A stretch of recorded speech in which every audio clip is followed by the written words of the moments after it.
Correcteur News TV, Awande correction, il y a News tout. Donc, Awande, on assure quoi. Suivez. Correcteur News TV pour avoir toutes les informations crédibles et fiables. Correcteur News avec Yemoko Rachou. Rachou, la caramel, check.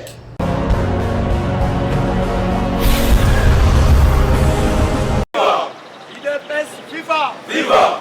IDPS, viva! Viva! Viva! Viva!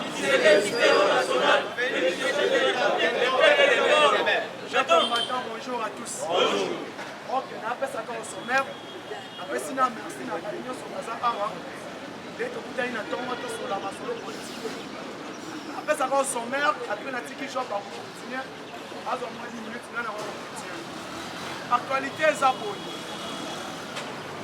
Hollande, président de la République, na Hollande, Oya Lobby, on a membre du réchauffement climatique. Et puis Hollande, F. Bazaïba, na Yangam, ici le préparatif, c'est le COP 26. On va passer le 1 novembre, na Égypte, tout en Afrique. Et puis Hollande, pour les versements, moi, je cotise. Mwamba esali nini? Entre Kagame na Museveni. Kagame na Museveni, Mwamba ekotizelo. Je pense que Bolandi, Uganda abimisi ba Congolais nyonso tu bazalaki bakimaki refuge na Uganda. Azongisa bango na Bunagana. Pour quelle raison? Kagame alobi boye. Yeba yango bien. Nanga balingi ba renverser nga. Et puis, on va renverser les sous-nani. Yo! Et ça, et l'autre au Congo a préparé. Donc, pour expliquer ça, les mines de Yami Balé. Délégation militaire américain au Bayambamaki et pas ministre de la Défense. Parce qu'après, qu'on visitait, salle d'expo, il y a des armes. Pour ici, à présenter Congo. L'achat d'armes, les achats d'armes, technologie, c'est un expo. L'arme or ici qu'on peut à Congo. Stratégiquement son militaire. Parce que sur le plan renseignement, technologie, donc expo au monaki. Et ça n'a pas qu'à. On sommes à Mades, Bachelio Matabis. Alors on a une expo. Maintenant, tu peux expliquer Awa, qu'est-ce qui va se passer. Après, plein il y a caméra. L'homme il va dire communicateur à vital caméra. S'il vous plaît, na IDPS, dozana maboma, dozana batuba raisonnable, dozana ba scientifique, caméra tout tayangoyo. Benda ba communicateur non ma toy ko ba na canal presse. Pour dire 2023, l'Union sacrée va soutenir Vital Kamerhe. On l'a dit. On va soutenir Vital Kamerhe. C'est le moment maintenant l'IDPS et apporter choix par Kamerhe parce que Kamerhe a une vision pour la RDC.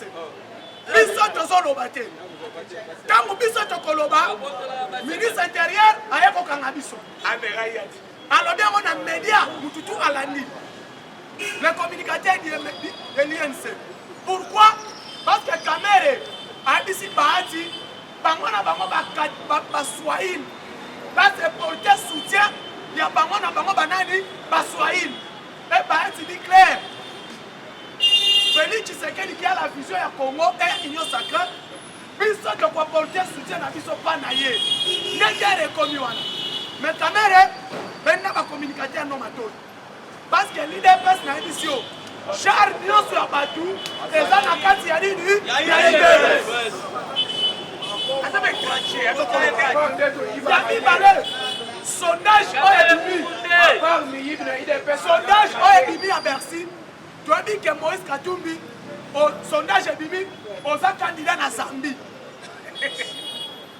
Candidat na wapi? Na Zambie. Et puis candidat wapi, premier ministre wapi, na Israël, na Italie. Vous n'avez sondage qui ne peut participer, na maponami kuna bibi na 30%. UDPS viva. Mais choix est clair. Sondage bibi Moïse Katumbi candidat wapi na Zambie. Hey. Na COP 26 bolandi Tshisekedi. Président clair nana lobitana ko baka au sommet. Oh ezadi mwambe kotiselo. Hey. Nani akoboma moninga. Nana koya moninga. Bolandi ba Amerika balandi Félix Tshisekedi na Hollande. Fatia bisi bango a eza pays na ate ato e sommet. Pays na ngezo wapi Kinshasa. Congo. Yeme azonga kingoto. Je vais expliquer où est l'équipe pour la critique de mon job. Après, on a un moyen pour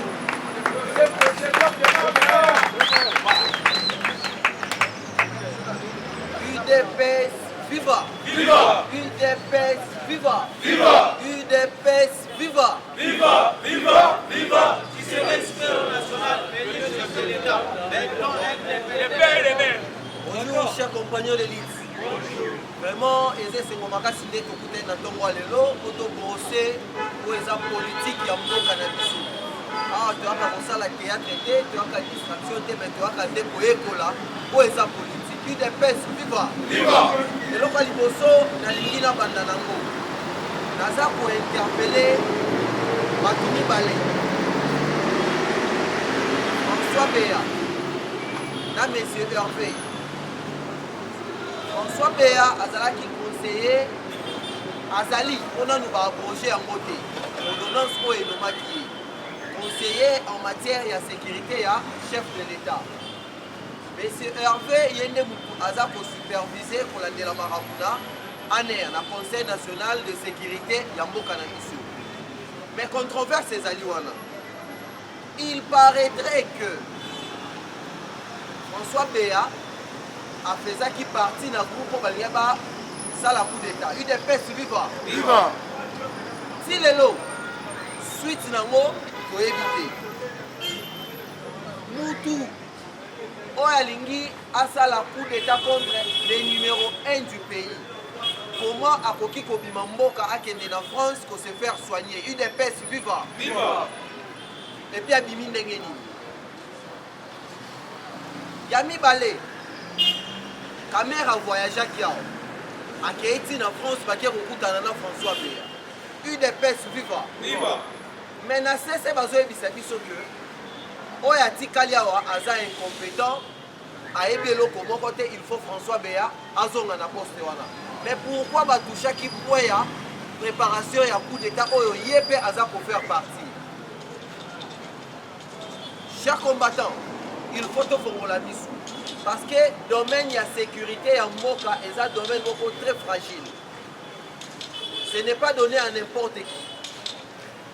Parce que la mission distraction, dans le bas qui yango, il y a $21 000 et ça distraction. Na quoi moawa, au monde qui déjà, batu bapusa niwana. Identification na bango et yebanité. UDPS viva. Viva! Pour éviter ceux qui basent à banane. Kwango est la porte d'entrée à Kinshasa. Awa est un siège politique. Il y a pas institution na biso ya mboka. Ezaka kana biloko mibale o bawela awa. Aéroport international na chaîne nationale RTNC. Mais mupanzi baza eza mupanzo aéroport ezali. Sécurité na biso bazo sala nini pona ko protéger ba biloko wana mibale. UDPS viva. Yango tozo senga na bango. Baza la claire. Soki balingi bakota biso na ulu yeke bango nde bakota na bulu yeke parce que biso tolobaki lokola tozui mwana mboka de père et de mère Fati Beton congolais lisu likolo lisu eza boete eza boete UDPS viva UDPS viva totomba loboko tokanga base. Chers combattants, nalingi na kota sikoyo na actualité oyo na préparaki. Comme on dit bien, président de la République a salaki déplacement à Kendaki Mupanzi à Rotterdam, na Hollande. Pour la ligne à Kendaki Kuna, à Kendaki pour préparer COP 27 pour se tenir na Égypte. UDPS viva. Viva. Alors, na COP 26, tango bakutanaki na Glasgow, basololaki ba grand pollueur du monde, basignaki il faut bapesaka na Afrique 100 milliards de dollars UDPS viva mais jusque là etikala lettre morte bazomona baafricain lokola bana oyo il faut kokosa bango na babombo alors que bango bazokota des millions de milliards de dollars yango wana président a regretté a présenté baregret na ye président ozalaki clair cher combattant nalobaka que tosala erreur te ya kopona Faci Beton azala président na biso aza honnête ndenge Muzitu areconnaîtraka yango sur les chaînes ya Top Congo président Félix aza honnête alobi ete tosangani awa na centre oyo mpona kopréparer COP 27 mais tolingaki bagrand pollueur du monde baentreprise privée oyo badegageaka chaleur epele oyo eza koboma oxygène bazala awa mais voilà ke baza te bapromese nyonso oyo basalaka na Glasgow etikali lettre mort tolobaka ke bobanda koverse na Afrique 100 milliards de dollars mpona koprotéger environnement mais basalaka yango te yango toyebisi bango ke tour oyo basuki na bango UDPS viva nalingi na expliquer parce qu'il faut toyeba ntango bazobundela likambo ya climat qu'est-ce qui se passe tolandi na France na bapays wana nyonso réchauffement climatique ezosalama na ndenge moko ya makasi okomona bato bavandi na basoutien na basengle torse nu chaleur zamba ezopela moto yango moko nyonso wana nini réchauffement climatique wana eza di na nini réchauffement climatique eza di na CO2 gaz carbonique omoni ntango totumbaka makala milinga oyo emataka eza gaz carbonique lisusu méthane gaz méthane eza nini omona bapoubele na biso ndenge na kini baplace ebele bapoubele ekomi na bapoubele wana ebimisaka gaz wana nde méthane alors grâce ya gaz wana na chaleur oyo vapeur ezomatisa a partir ya chaleur yango wana nde ezodétruire oxygène eza na eloko moko babengaka photosynthèse wana ezalaka nini biso bato pema oyo tobimisaka ezalaka azote oyo tozwaka na banzete ezalaka oxygène alors échange wana yango nde esalaka ke tovivre epuis banzete ezala soki sikoyo azote eleki makasi par rapport ya oxygène nde ezosala réchauffement climatique wana soki oxygène mpe eleki makasi par rapport ya azote moyen tovivre eza te il faut équilibre ezala yango wana ozomona président de la république abetaka sete likambo ya rebrasement il faut totika kokata banzete il faut protéger baforêt na biso la paix totale sur toute l'étendue du territoire national. Avant fin de l'année, nous sommes prêts à coopérer avec les diables. Et le ministre de la Défense, il est clair, Abi Poutine n'est pas un sorcier, Poutine c'est un monsieur qui respecte sa parole. Alors le coup a lobby, dans une semaine, Barcelone est dans une semaine accueilli. Et je suis rassuré que les armes maintenant, les armes qu'on a à Kinshasa.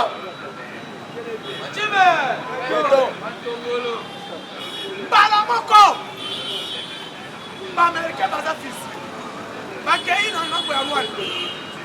Le Rwanda, c'est un pays de 150 km². Rwanda, dans la province Nango, elle a 150 km². La République démocratique du Congo. Donc, pour le moins Kinshasa, si on commune Banzangou, même on a Yarwa, Rwanda.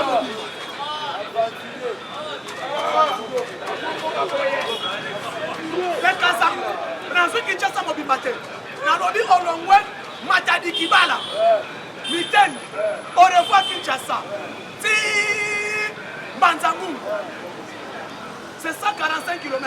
Même on est à Rwanda. C'est quoi? Mini c'est quoi Rwanda armé ba rebelle na M23 ba militaire na ye ba attaqué ba komi Bunagana ba komi bloqué. Qu'est-ce qui se passe maintenant à Bunagana? M23 averti. Incapable de recommander des mecs. C'est quoi? Par contre, que non, obstacle les alliés fait armée. Armée Azali M23 a utilisé ma moyenne RSI. Maintenant, notre FRDC commence maintenant l'introduction pour débuter la guerre. La guerre. N'a quoi Bunaga? C'est quoi? Il y a aussi ici ma force union. Des harmonies. Big Sikoyo. Déploiement militaire pour cercler le M23 la Koya Bunaga. Je vais tenir armée dans ce premier début. Deuxièmement, le président de la République, l'état-major général, a changé de communication surtout. Parce que n'a qu'à dire parce que la guerre, c'est d'abord communication. Moyen de communication du message. Yami Balé, tous les officiers militaires, pas comme qui ont contrôlé Bitumba, Fadi a changé. Et le président de la République, ensuite, comme base spéciale, l'intervention rapide, il y a garde des républicains. On est qui n'a Kata, on est qui n'a Kaebe, on est qui n'a Kitona. Atini bango nyonso na est en mboka ne kosonga na bino voyez la mavi victoire nini siko ebani Kagame amoni eloko wana atali parade oyo commandant ya garde républicain Chiwa Wasali Kagame alobi Andisi Museveni omoni troupe eza na Bunagana so babandi bitu ngai na kozanga esika kokime yo pe okozanga esika nini ya kokime. Qu'est-ce que nous allons faire? Par réfugiés congolais nyonso bakimaki Bunagana bayaki na Uganda zongisa bango na RDC ntango kozongisa bango ba M23 mosusu bamilitaire na biso mosusu tokoti bango na kati ya maskade ya population bakota chiwa walobi boye baye nyonso tu bakimaki Uganda moye bakota su Bunagana eza te bamemi bango tutwa na mituka na biso tina Rutshuru siko Bunagana etikali vive. Maintenant nous allons affronter entre nous et le M23 siko ezani IDPS FIFA IDPS FIFA Fachime Fachime Fachime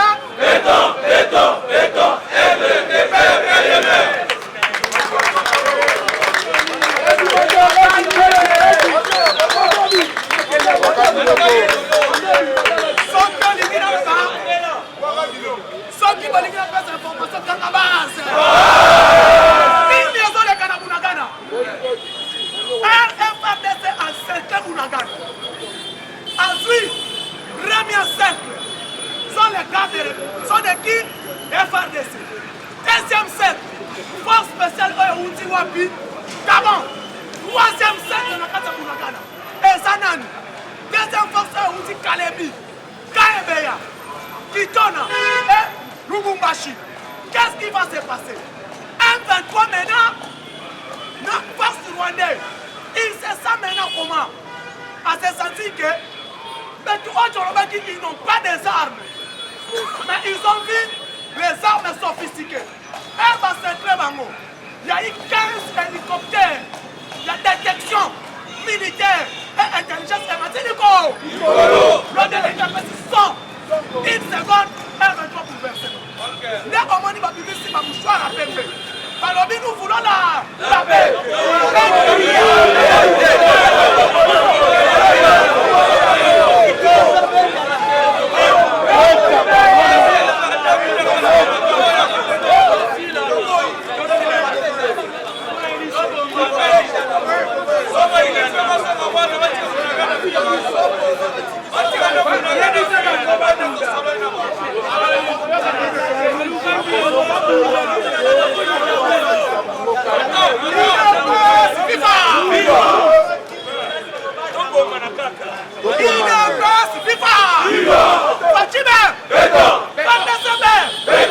Ok.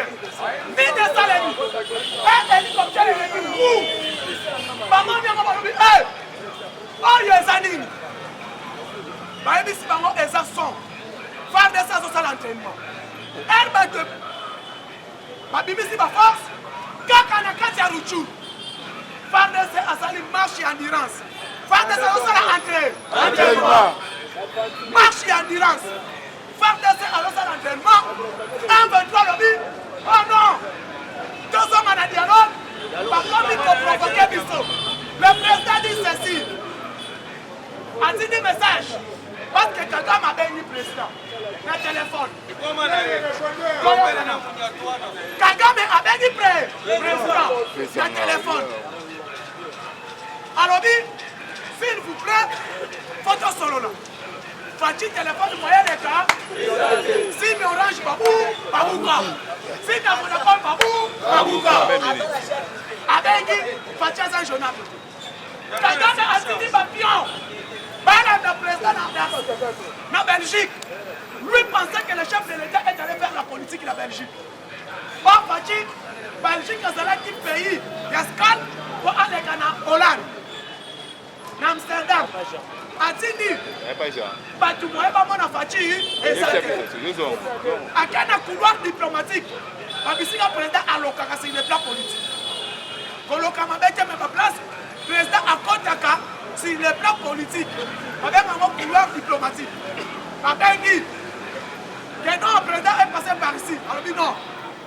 parce que Kagame était trop sûr président va passer un interview ezalaki prévu avec journal le soir ya babelge mais quand il na couloir Fachi alobi eza te apase na mariage ya ndeko na ye kaka le même jour bala moko Hollande wow Kagame amona boye Tshisekedi Macky Sall Nana Akufo Yakana Moussa Faki et le président Marshal Idriss Déby amoni Alkash Touadéra madame ya Tanzanie Akaisha ya Zambie Abdali bato nyonso ona président sud-africain baennemi géré ya Polka Kagame moya comme eza te IDPS FIFA baémissaire nde moyebi te balobi toleka par M. Fortuna tout ceci c'est quoi parce que semaine oyo tokoma fin de l'année le président dit ceci je ne peux plus encore attendre le mot 1-23 na kati ya RDC alors alobi la guerre là où a commencé la guerre peut ezonga kuna et puis tokokoma ti à la source bisika guerre euta donc il veut dire à la source wa pas des infos à frapper bango ti na kati ya roi koyana na kicha beta na Fatima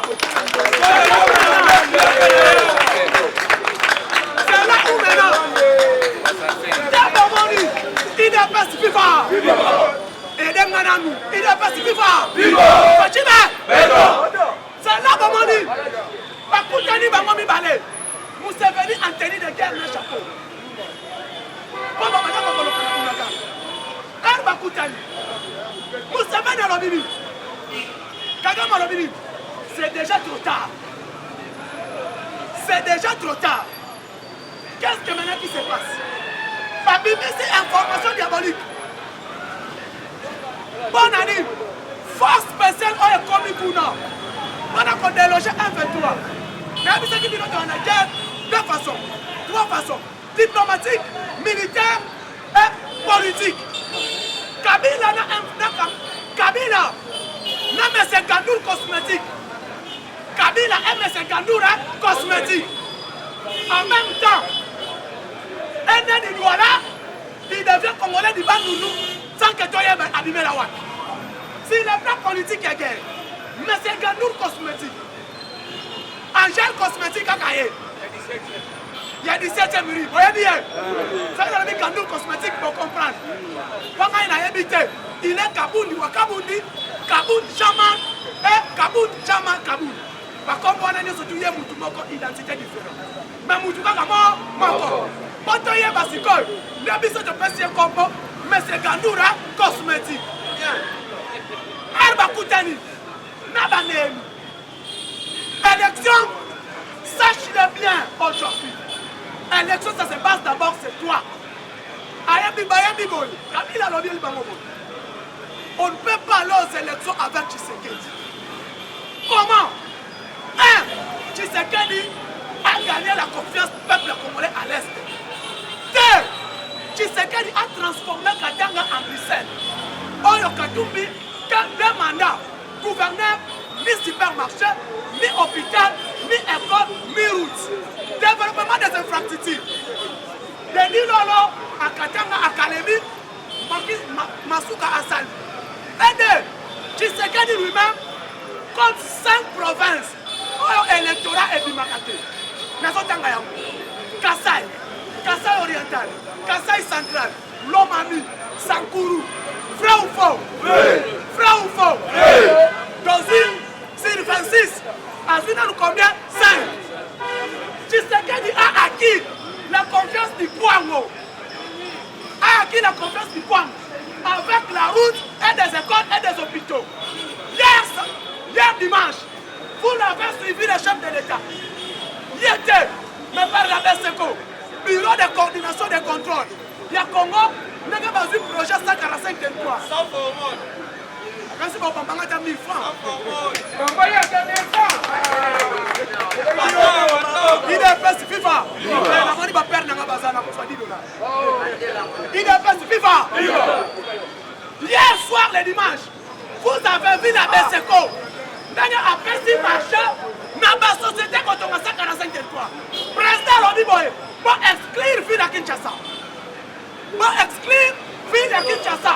Dans le marché, parce que moi-même, j'ai tout un projet pour la ville province de Kinshasa. Rien que route Moko. On n'a pas savoir une information. Rien que route Moko. Hormis boulevard Lumumba. Eko Sangisa. Lukunga, Funa, Mwamba, passant par Tcham. Deuxième route qui va nous amener vers l'aéroport. Oh, bah, nous approchons dans mon canal. Fatia Lobby Boy. Herbazui. 91 millions de dollars. Papa, si on a une agence, ma société, on a débuté 145 territoires. Les routes bitumées et les routes avantages. Il est pas ce qui va. Nous avons une information pour la gare. Ce qui est quand même à nous. Nous avons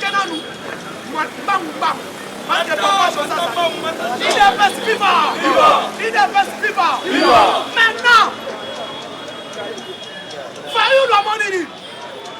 qu'est-ce que nous allons faire pour salir Tshisekedi?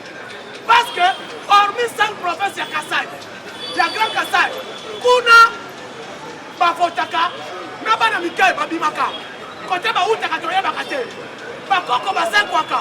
Bayaka kokote Tshisekedi. Sikoyo, tozi kwango bapesiye. Congo central, Nkamba, Kura ekoti nzela esalemi maezoko. Bantu lupeka pela. Olongwa wana. Kombana materne. Passa par Singidi. Epa Kasavu.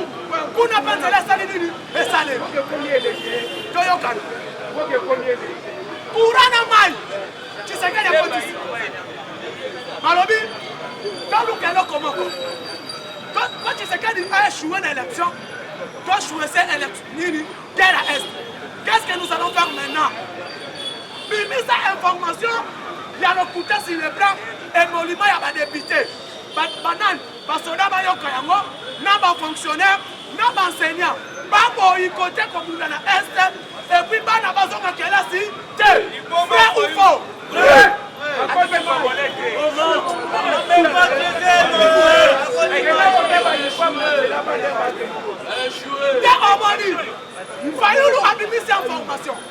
il y a mon corps. Alors, cet argent sort depuis le mois de janvier. Depuis le mois de janvier. Il y a Azwakaya. Donc, par exemple, c'est vrai. C'est que il y a Azwakaya. Tommy Tuna. Depuis janvier, Fayulu a l'objet de qu'est-ce qui s'est passé? Hier, la réunion préparatoire, on a déposé le projet de loi de finances budgétaire, exercice 2023. Bassili Saki, projet de loi de finances. Ça reste que l'homme du président commun, la bataille du chef de l'État, dans le projet où on n'a pas Premier ministre sera déposé la semaine prochaine. Mini Eleki. Fachi, merci. Et puis Fachi, pardonnez ma Congolais dans ma baigne sur le monde. Mini Eleki. Le président a dit ceci. On doit doubler les salaires des militaires et les fonctionnaires de l'État.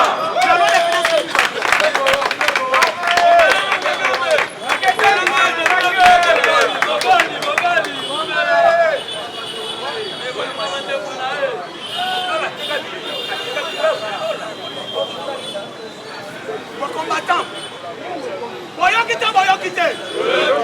Fatia lobi boye. Bolongo la 30%.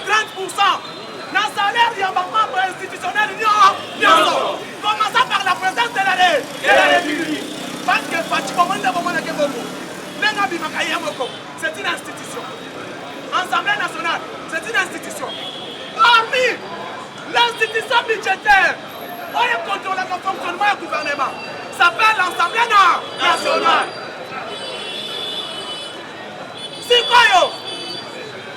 Parce que la loi des finances d'exercice 2020. Priorité Zani. Fatia Lobiboy. Priorité Zani, le social du peuple congolais. Construction des hôpitaux et des écoles et des administrateurs du territoire. C'est tout détenu du territoire national. C'est quoi Zani? Province de Katanga. Province de Lubumbashi, Grand Katanga. Province de Nord Kivu. Sud Kivu. Fatia Lobiboy. Retour du trafic commercial entre Kinshasa, Bunagana et Salani de Maison. Donc il veut dire, Makamba Bunagana Osana. Si tu comme en octobre, à Bouo, bien. Et là, pour ça, les minutes. Herbayoki, la communication, Amérique Yoki, d'ici novembre, visite, Yamutobi Makapamba Pamate. Ya Poutine, na Afrique, na Oyoki. Poutine a passé la visite dans l'Union africaine. De Alobi, quels sont les présidents prioritaires au Fona Sola Nabango? Président congolais, président tanzanien, président sud-africain, président égyptien, Macky Sall, Koïta, et président Burkina Faso. Amérique Alobi Boye, je vais sanctionner l'Union africaine.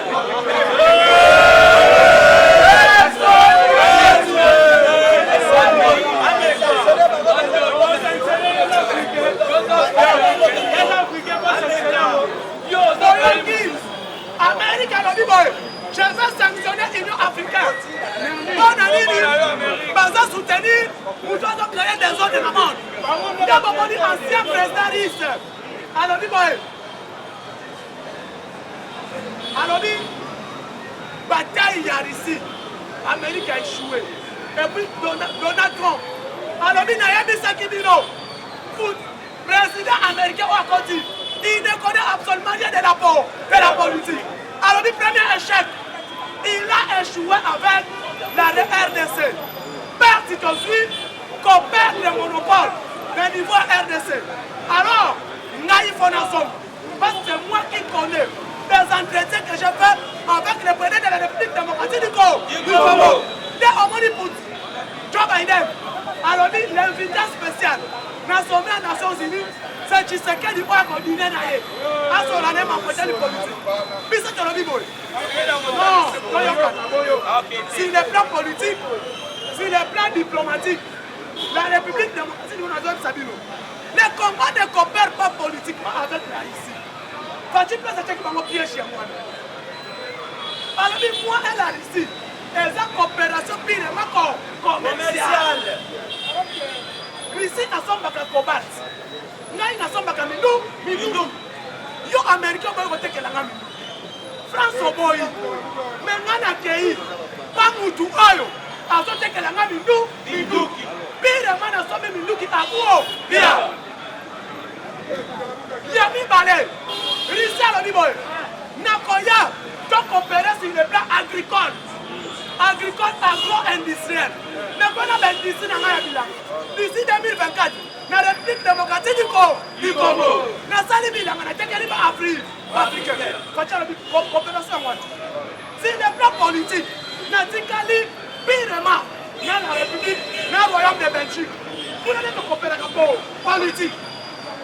Américain balobi ah mais biso toboyi kaka Vladimir komoni Vladimir eza basoda oyo baza na Mali yango mpe Russie alobi baya mpe pendant 2 mois bacompere na Congo sur le plan renseignement mpona confide guerre na est nde baboyi balobi soki oke kuna okokoma dictateur na Afrique okoriske obotola Rwanda obotola na Uganda nini esalemi lobi IDPS viva IDPS viva lobi bolandi président na niveau ya Amsterdam tala kwa Tshisekedi abibisaki lobi nakanisi 2 personnes quand le chef de l'État parle soit casque tya matoi sengana nzambe besanga mayele na comprendre Tshisekedi azoloba nini Tshisekedi alobaki 3 points onga na kangi 1 alobi batu bazoboma mokili mpona réchauffement climatique eza bino alobeli bango clair eza nani eza bino Amérique, Russie, France, Angleterre, Canada ya mibale bozosala injustice na Afrique place bopesa Afrique 54 milliards bozopesa Afrique 2 milliards pendant que ya misaki na kangi alobi la République démocratique du Congo mon pays alobi mon pays est le pays solution na makambo zo dérangement na réchauffement climatique mais azo gagné eloko te et le Congo est clair donc travailler donc exploiter pétrole ya République démocratique du Congo na gaz na biso pourquoi parce que bato oyo bazo exploite ya bango bozolobela bango mamba réchauffement climatique comment ngai na exploite yanga boboyi soki bopesi mbongo vite possible te et puis bapayi place oyo eza sans bango ezali baplace yango mpe insécurité ezali bozo aide biso te après alobi problème ya nini la République démocratique du Congo est agressée par les rois de Rwanda na sommet FMI BAD Banque mondiale et les représentants ya Joe Biden bapayi nyonso Macky Sall atiaka mutu na se après abeti maboko soki Macky Sall abeti maboko c'est le président en exercice de l'Union africaine donc Fati a parlé devant l'Union africaine devant l'Union européenne et devant la Nations Unies parce que le secrétaire général a ONU a mis ça qui se serait relobati mais il a parlé et puis Sili après ce secrétaire général a ONU monte au prendre acte si quand les années El Kagame continue couloir diplomatique a visé na Tshisekedi je n'ai pas le temps de coopérer et de parler avec un assassin. Assassin, c'est qui? C'est Paul Kagame. Je n'ai pas le temps de côtoyer avec un diable. Diable hors ailleurs. On a détruit l'Afrique et rejoint Grand Lac. Important, c'est la Bissosani de mettre fin. Guerre et Songa, Bisika et Uta, Beto Silisamo, Bisika et Bandela. Guerre et Bandela Wapi.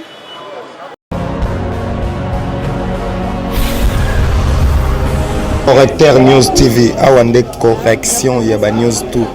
Donc Awande, on assure quoi. Suivez Correcteur News TV pour avoir toutes les informations crédibles et fiables. Correcteur News avec Yemoko Rachou. Rachou, la caramel, check.